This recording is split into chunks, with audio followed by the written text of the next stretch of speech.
नमस्कार, स्वागत है आप सभी का म्यूचुअल फंड हेल्पलाइन में। आपके साथ मैं हूं स्वाति। आप शेयर बाजार में सीधे निवेश नहीं करना चाहते हैं लेकिन एफडी और बैंक से ज्यादा रिटर्न की चाहत रखते हैं तो आपके लिए म्यूचुअल फंड एक बहुत ही अच्छा विकल्प है। म्यूचुअल फंड में आप अपने हर छोटे बड़े लक्ष्य के लिए निवेश कर सकते हैं और निवेश की सही रणनीति अपनाकर बेहतर मुनाफा भी कमा सकते हैं। तो म्यूचुअल फंड में कैसे होगा निवेश, लक्ष्यों के मुताबिक किस फंड में निवेश करना है, ये कैसे आप तय करेंगे।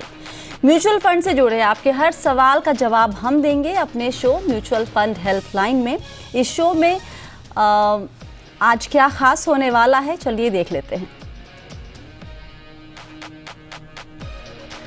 उम्र के मुताबिक कैसे तय करें पोर्टफोलियो में डेट और इक्विटी का रेशियो। किस स्कीम में नेगेटिव कैश फ्लो हो तो क्या ये निवेशकों के लिए खतरे की घंटी है। 1 साल से कम की अवधि के लिए क्या है बेहतर निवेश के विकल्प। और हमारे खास सेगमेंट फंडनामा में आज हम समझेंगे कंजर्वेटिव, बैलेंस्ड और अग्रेसिव हाइब्रिड फंड के बारे में।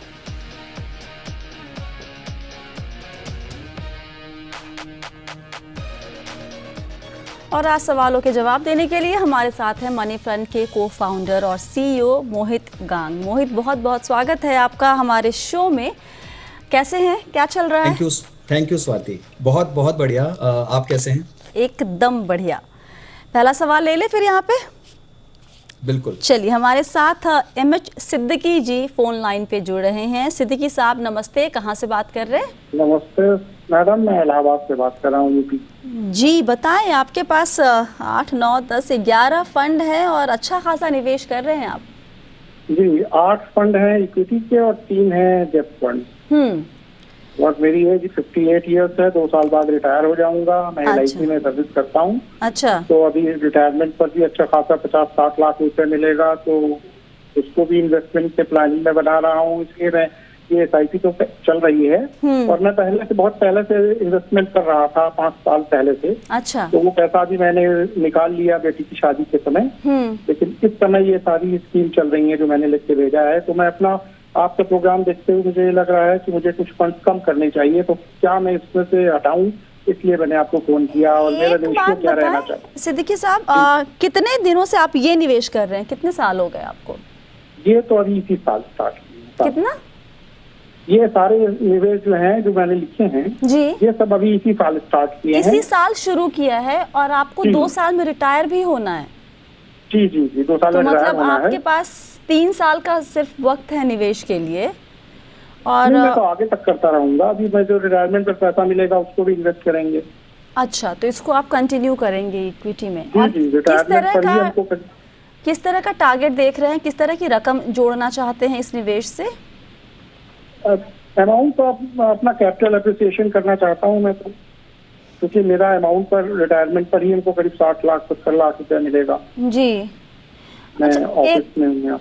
एक सवाल और कर लूँ मैं आपसे यहाँ पे कि रिटायरमेंट के बाद जो मासिक खर्चा है उसकी क्या आपने तैयारी करके रखी है, कैसे चलाएंगे वो तो पेंशन मिलेगी ना। वो पेंशन मिलेगी उससे, तो ये पैसे से आपको घर का खर्चा नहीं चलाना है। ओके, नहीं। चलिए, ये क्लैरिटी बढ़िया है। बताएं मोहित, कुछ और भी जानना है जवाब देने के पहले? नहीं, आई थिंक जिस तरह से सिद्दीकी जी ने बताया है, पहली बात तो मैं उन्हें बधाई देना चाहूंगा। आई थिंक काबिले तारीफ है जिस तरह से उन्होंने अपने पोर्टफोलियो को कंस्ट्रक्ट किया है। इक्विटी डेट रेशियो 73-27 बहुत ही अच्छी तरीके से, और उन्होंने जो स्कीम्स का चुनाव किया है वो भी काफी अच्छा है। देखिए, बट अभी इनका जिस तरह का इनका लक्ष्य है कि 2022 में इन्हें रिटायर होना है, तो मैं चाहूंगा सिद्दीकी जी आप वहां तक तो अपना ये जो एलोकेशन है बरकरार रखिए, क्योंकि आप बोल रहे हैं कि वहां आपको एक मुश्त अच्छी रकम आने वाली है, तो उस रकम को आप डेट में इन्वेस्ट करिए। और वहां के बाद आप अपना जो डेट इक्विटी रेशियो है पोर्टफोलियो में, जो अभी 73-27 चल रहा है, उसे बदल कर डेट में 60% तक जाइए और इक्विटी में 40% कर दीजिए। एक थंब रूल के हिसाब से बता रहा हूं कि अगर आपकी एज 60 साल की है तो आप टिपिकली आपका जो डेट एलोकेशन होगा वो 60% हो सकता है और इक्विटी एलोकेशन 40%। और जिस तरह से आपकी उम्र बढ़ती जाए उस तरह से आप अपना इक्विटी कम करते जाइए, बिकॉज आपको एक रेगुलर स्ट्रीम ऑफ इनकम लगेगी। अपना जो डेली का खर्चा है उसे चलाने के लिए, तो उस टाइम। मोहित, हाँ sorry ji to interrupt you, हालांकि इनको पैसे की ज़रूरत नहीं होगी क्योंकि ये इनको जी पेंशन आ रही है, तो इनके जो महीने के जो खर्चे हैं वो वहाँ से पूरे हो जाएंगे। तो ये निवेश इनका लंबे वक्त के लिए है।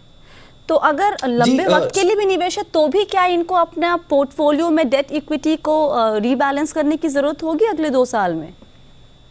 जी स्वाति, मुझे लगता है कि बिकॉज आपका जो रेगुलर बड़ा स्ट्रीम ऑफ इनकम है वो रुक जाएगा एक तरह से, और आपके जो गोल हैं, लाइफ के कुछ गोल्स होते हैं, देखिए सबकी उस उम्र में जाकर आप चाहते हैं कि आप ट्रैवल करें, आप थोड़े से और खर्चे करें, जो आपने सोच रखा था अपने लिए, आप उन चीजों में आप अपने पैसे को लगाना चाहेंगे, तो वो सब के लिए जो रकम लगेगी इन्हें, वो एक बार तो इनको एक मुश्त मिल जाएगी, उसे आप पूरी तरह से डेट में डाल दीजिए। और अच्छा। ये एक्विटी मैं ये नहीं कह रहा कि आप निकाल दीजिए, इसे चलते रहने दीजिए 2022 तक, बट ग्रेजुअली उसके बाद उस एलोकेशन को धीरे धीरे करके कम करिए, ताकि आपकी जो दूसरी जरूरतें हैं, जो सपने आपने बना के रखे हैं, उन्हें आप पूरा कर सके और ओके, उनमें एक अपने पैसे मिनट, को लगा सके। Sorry to interrupt you again Mohit.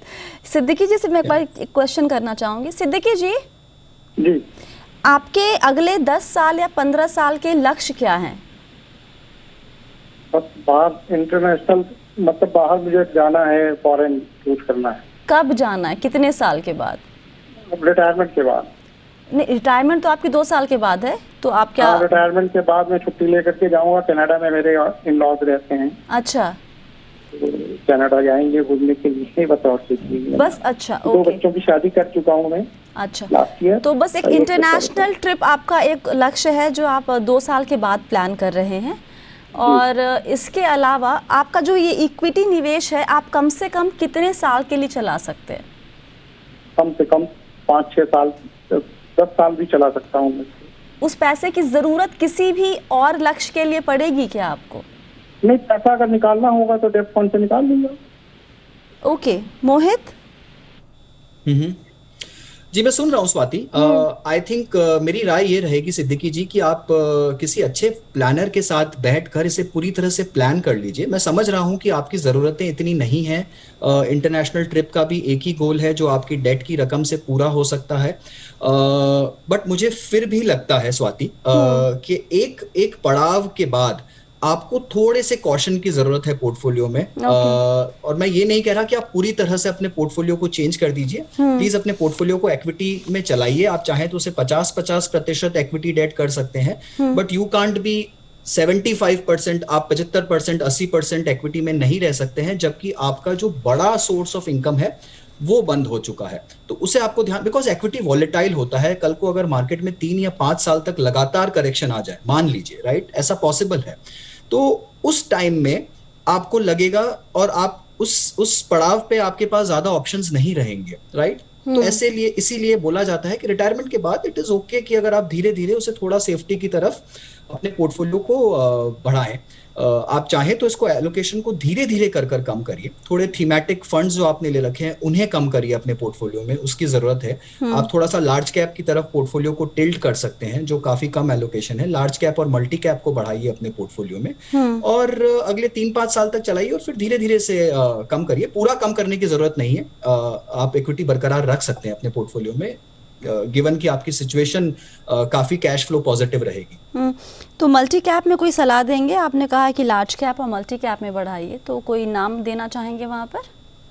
Ji, large cap में मुझे लगता है इंडेक्स फंड सबसे अच्छा चॉइस है। इंडेक्स फंड ले सकते हैं, Mirae asset large cap, Axis blue chip, ये अच्छे फंड्स हैं, आप इनमें से कुछ एक ले सकते हैं। मल्टी कैप में SBI focused equity, Kotak standard multi cap, Motilal most 35, ये सभी अच्छे चॉइसेस हैं, आप इनमें से कुछ ले सकते हैं। ओके, ठीक है। सिद्दीकी जी, सारे डाउट्स क्लियर हो गए? मैडम, मैं ये कह रहा था कि मेरे जो 8 फंड है मैं इनको कम करना चाहता हूँ, इनमें से कौन से फंड हटा दें? मोहित, कौन से फंड हटाएं पोर्टफोलियो में से? जी सिद्दीकी जी, मेरा सबसे पहले कहना होगा कि आप थीमेटिक फंड कम ले रखा है उसे हटाइए। आप चाहे तो क्वांट फंड को भी कम कर सकते हैं। थीमेटिक जितना कम हो पोर्टफोलियो में उतना अच्छा रहता है, बिकॉज वो एक पर्टिकुलर ऑब्जेक्टिव, एक पर्टिकुलर थीम पर निर्भर रहते हैं पूरी तरह से। और काफी बार एज अ निवेशक हमको नहीं समझ आता कि वो थीम कब चलेगी, कब गलत जाएगी। तो जितना हो सके थीमेटिक से बचिए। आपने एक गिल्ट फंड ले रखा है, अगर आपका 10 साल का होराइजन हो तभी गिल्ड फंड में जाइए। गिल्ड फंड बहुत ज़्यादा इंटरेस्ट रेट सेंसिटिव होते हैं, तो अगर आप चाहें तो उसे भी कम कर सकते हैं अपने पोर्टफोलियो से, बिकॉज डेट में वो कैटेगरी काफ़ी रिस्की होती है। तो फिर डेट फंड में किन फंड्स में जाऊँ आगे? आपको नाम बताया यहाँ पे मेरे asset large cap index fund, आप देख लीजिए कुछ। डेट फंड की बात कर रहा हूँ। अच्छा, डेट डेट फंड में आप अपने जो बैंकिंग पीएसयू फंड है उसी को कंटिन्यू कर सकते हैं, उसमें आप अपना एलोकेशन बढ़ा सकते हैं, और आपके पास में एक कॉर्पोरेट बॉन्ड फंड भी है, वो भी आप कंटिन्यू कर सकते हैं। ठीक है, चले अगला सवाल लेते हैं। अगला सवाल हमारे पास भेजा है उदय भाटिया ने ईमेल के जरिए। ये सवाल थोड़ा अलग सा है मोहित, यूजुअली ऐसा सवाल हमारे पास आता नहीं है। ये मोतीलाल ओसवाल की रिपोर्ट पढ़ रहे थे, वहाँ पर कुछ पढ़ने के बाद उनको ये दिखा कि जो डेफिसिट बैलेंस है वो कैरी फॉरवर्ड किया गया है। जानना चाहते हैं कि ऐसे स्कीम में निवेश करना क्या सेफ होता है जहां पर डेफिसिट को आगे बढ़ाया जाता है, कैरी फॉरवर्ड किया जाता है, और क्या ये फंड मैनेजमेंट के सही तरीके से फंड मैनेज नहीं कर पा रहे हैं? क्या ये बताता है, ये जो डेफिसिट है वो ये दिखाता है? नहीं स्वाति, पहली बात तो बहुत ही टेक्निकल क्वेश्चन है उदय जी। काफ़ी अच्छी बात है कि आप इतनी बारीकी से अपनी स्कीम्स को जांच रहे हैं, उन्हें परख रहे हैं, बहुत अच्छी बात है। देखिए, ये जो कैश फ्लो, ये जो फंड अकाउंट्स होते हैं, उसमें जो फंड का कैश फ्लो होता है वो कैश फ्लो फ्रॉम ऑपरेशंस और कैश फ्लो फ्रॉम फिनेंसिंग दोनों को मिला के बनाया जाता है। तो दोनों शामिल होते हैं, इन्वेस्टिंग के कैश फ्लोज और ऑपरेशंस के कैश फ्लोज। तो अगर पिछले कई सालों से फंड में पॉजिटिव फ्लो था, फंड्स प्रॉफिट कर रहे थे, तो वो अनरियलाइज्ड प्रॉफिट उसमें कैरी फॉरवर्ड होके आएगा। बट इस साल 31 मार्च को जो पोजीशन थी वहां पर मार्केट्स बहुत नीचे थे और फंड ने उस दिन के हिसाब से, उस दिन के एनएवी के हिसाब से लॉसेस इंकर किए। तो पिछले सालों के जो प्रॉफिट थे वो भी उसमें साफ हो गए। और ऐसा इनके साथ नहीं, बहुत सारी दूसरी स्कीम्स के साथ में हुआ, बिकॉज मार्केट बहुत घिरे हुए थे 31 मार्च के वैल्यूएशन के हिसाब से। तो आपको बिल्कुल चिंता करने की जरूरत नहीं है। आप कैश फ्लो को मत देखिए, आप फंड के एनएवी मूवमेंट और फंड के पोर्टफोलियो कंस्ट्रक्ट को देखिए। फंड का जो कैश फ्लो होता है उसमें इन्वेस्टिंग और ऑपरेशंस को मिला दिया जाता है, तो वो एक सही रिफ्लेक्शन नहीं है कि फंड ने किस तरह से परफॉर्म किया है। और वो एज ऑन डेट का पोजीशन है 31 मार्च का। मार्केट्स ने जब वापस रिकवर किया होगा तो फंड्स वापस कैश फ्लो के हिसाब से, लिहाज से पॉजिटिव में आ जाएंगे। तो इस पर चिंता करने की जरूरत नहीं है उदय जी आपको। राइट उदय जी, आप नेगेटिव कैश फ्लो को देखकर चिंता मत करें और फंड का पोर्टफोलियो, एनएवी, आप वो सब देखें तो ज़्यादा बेहतर होगा। वक्त है एक छोटे से ब्रेक का। ब्रेक के बाद हम कुछ और सवाल लेंगे, जवाब देने की कोशिश हम पूरी करेंगे। आप सभी बने रहिए म्यूचुअल फंड हेल्पलाइन के साथ।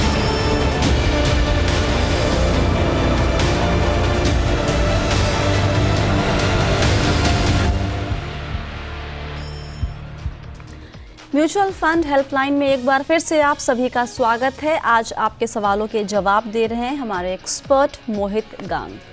अगला सवाल लेते हैं, किशोर हमारे साथ फोन लाइन पे जुड़ रहे हैं। किशोर जी, कहाँ से बात कर रहे हैं?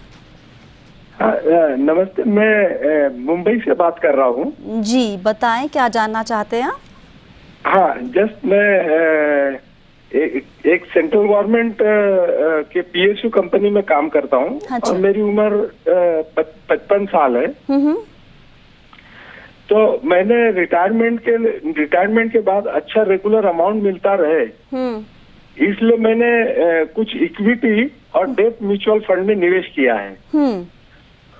उससे कि रिटायरमेंट के बाद मुझे एसडब्ल्यूपी करके अच्छा पैसा मिले, इस हिसाब से। ओके। तो मेरा सवाल है कि ये आईडीएफसी बैंकिंग और पीएसयू फंड में अच्छा खासा निवेश किया है, पर लास्ट मंथ मैंने देखा है कि इसमें अगस्त मंथ में इसमें निगेटिव रिटर्न आया है।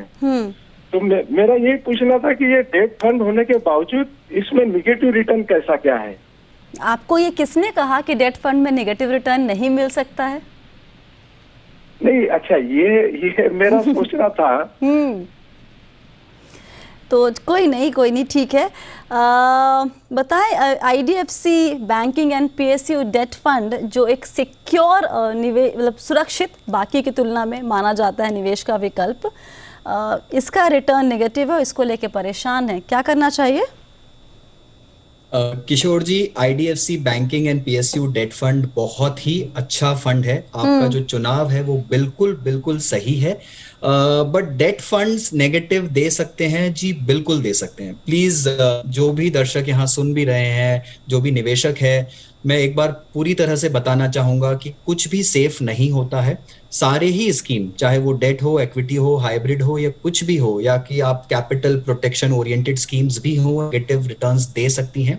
डेट फंड जो होते हैं वो बहुत ज्यादा इंटरेस्ट रेट सेंसिटिव होते हैं। जितना ज्यादा पोर्टफोलियो का मॉडिफाइड ड्यूरेशन या फिर जो मैच्योरिटी बोलते हैं उसकी होल्डिंग्स का, वो जितना ज्यादा होता है उतना ही ज्यादा उनको इम्पैक्ट आता है इंटरेस्ट रेट जब ऊपर जाता है। तो हुआ क्या था, अगस्त के महीने में जो 10 ईयर गवर्नमेंट का बॉन्ड है उसका यील्ड एकदम से 5.8 बढ़कर 6.22 पर चला गया था। तो बहुत ज्यादा यील्ड में मूवमेंट था। उस कारण से सारे ही डेट फंड जिनका मॉड ड्यूरेशन ज्यादा था उन्होंने नेगेटिव रिटर्न दिए कुछ समय के लिए। और ऐसे सिचुएशन आगे भी आ सकते हैं किशोर जी, पर इसका मतलब ये नहीं कि फंड गलत है। वापस अगर आप देखेंगे तो पिछले 5, 7, 10 दिन में वापस वो पॉजिटिव आ चुका है। अगर आप ऐसे स्कीम में निवेश कर रहे हैं तो प्लीज मेरी ये गुजारिश है कि आप 3 साल का होराइजन लेके चलिए कम से कम। उसमें आप पूरा एक इंटरेस्ट रेट का साइकिल कवर करेंगे और ये मानकर चलिए कि आपको अच्छा रिटर्न मिलेगा। बहुत ही अच्छा स्कीम है। 95% ट्रिपल ए पोर्टफोलियो है, बाकी भी कुछ कैश इक्विवेलेंट है, मॉडिफाइड ड्यूरेशन भी कुछ 2.5 साल का है। तो ये एक बहुत ही अच्छी तरह से मैनेज्ड स्कीम है। इसमें निवेश कंटिन्यू करिए। कुछ और सवाल किशोर जी? हाँ, बहुत बढ़िया, बहुत बहुत धन्यवाद म्यूचुअल फंड हेल्पलाइन का। चलिए, शुक्रिया सवाल भेजने के लिए। और यहाँ पर अब हम रुख करते हैं हमारे खास सेगमेंट फंड नामा की तरफ।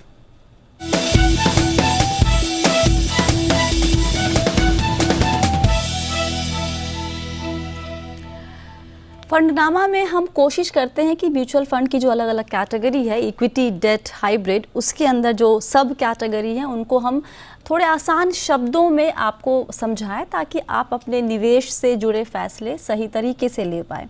इस हफ्ते हम शुरुआत कर रहे हैं हाइब्रिड कैटेगरी की। और हाइब्रिड कैटेगरी के जो टॉप 3 कैटेगरी है, जो एक है conservative hybrid fund, balanced hybrid और अग्रेसिव हाइब्रिड। आज हम इन तीनों पे चर्चा करेंगे मोहित के साथ। मोहित, बताइए ये तीनों का पहले तो बेसिक फ़र्क क्या है? जी, हाइब्रिड कैटेगरी बहुत ही पॉपुलर कैटेगरी है मार्केट में और बहुत निवेशक इसमें इन्वेस्ट करते हैं। जो कंजर्वेटिव हाइब्रिड फंड होता है उसके अंदर इक्विटी एलोकेशन जो होता है वो कुछ 75%, डेट एलोकेशन जो होता है वो 75% के ऊपर होता है। तो 75 से 100% के बीच में डेट एलोकेशन रहेगा। और जो इक्विटी एलोकेशन होता है वो 0 से 20-25% के आसपास रहता है। अमूमन देखा गया है कि कंजर्वेटिव में आप देखेंगे जो डेट होगा वो 80% के आसपास होगा और इक्विटी 20% के आसपास। जो बैलेंस्ड हाइब्रिड होता है उसके अंदर करीब 65 से 75% के बीच में इक्विटी रहता है और 35% आसपास पोर्टफोलियो मैनेजर्स डेट रखते हैं। इससे एक तरह से वो इक्विटी टैक्सेशन भी दे देते हैं निवेशकों को। और जो अग्रेसिव हाइब्रिड होता है वहां पर इक्विटी का रेशो और बढ़ जाता है और इक्विटी कुछ 80% तक होता है पोर्टफोलियो में और जो डेट होगा वो 10 से 20% के बीच में रहता है। तो ये डिफरेंस है। आपको जिस तरह का पोर्टफोलियो बनाना है उस तरह का चॉइस मार्केट में अवेलेबल है आपके लिए। ऑलराइट। तो जिसमें जैसे कंजर्वेटिव हाइब्रिड है जिसमें आपने कहा कि 15% इक्विटी रहता है और 85% डेट, और जो एक दूसरा उसका एक्सट्रीम एंड है अग्रेसिव हाइब्रिड जहां पर 80% इक्विटी और 20% डेट अमूमन इतना देखने को मिलता है। तो इसके बजाय प्योर इक्विटी प्योर डेट में क्यों ना रहे, क्यों ये मिक्स कोई चूज करे? जी, काफी अलग अलग तरह के निवेशक होते हैं जिनका लक्ष्य, जिनके ऑब्जेक्टिव्स बहुत अलग होते हैं। जी, अब अगर मान लीजिए कि मैं एक पैसिव निवेशक हूँ, मेरे को बहुत ज़्यादा इन्वॉल्व नहीं होना, मेरे पास कोई अच्छे फाइनेंशियल एडवाइजर भी नहीं है और मैं नहीं चाहता कि मैं अपना समय जाया करूँ ये जानने में कि मुझे कितना इक्विटी रखना चाहिए, कितना डेट रखना चाहिए, मैं वो कॉल फंड मैनेजर पर छोड़ना चाहता हूँ। तो ऐसे निवेशक हाइब्रिड फंड को ले सकते हैं जहां पर जो डेट इक्विटी एलोकेशन है वो प्री डिफाइंड होता है या फिर डायनेमिक भी हो सकता है, जो फंड मैनेजर अपने आप से उसको चेंज करता रह सकता है। तो ऐसे निवेशकों के लिए एक बहुत अच्छा चॉइस है जो एसेट एलोकेशन की प्रक्रिया में नहीं जाना चाहते हैं। दूसरा जो फर्स्ट टाइम इन्वेस्टर होते हैं, जिन्होंने अभी जस्ट शुरू किया है, शुरुआत है, समझना चाहते हैं कि किस तरह से डेट वर्क करता है, कैसे इक्विटी चलता है, पहला निवेश क्या होना चाहिए, तो वो एक शुरुआती तौर पर इस कैटेगरी से शुरू कर सकते हैं ताकि उन्हें इस पूरी प्रक्रिया को समझने में आसानी हो जाए, और ये रीजनेबली सेफ समझा जाता है इक्विटी से, तो उन निवेशकों के लिए भी अच्छा है।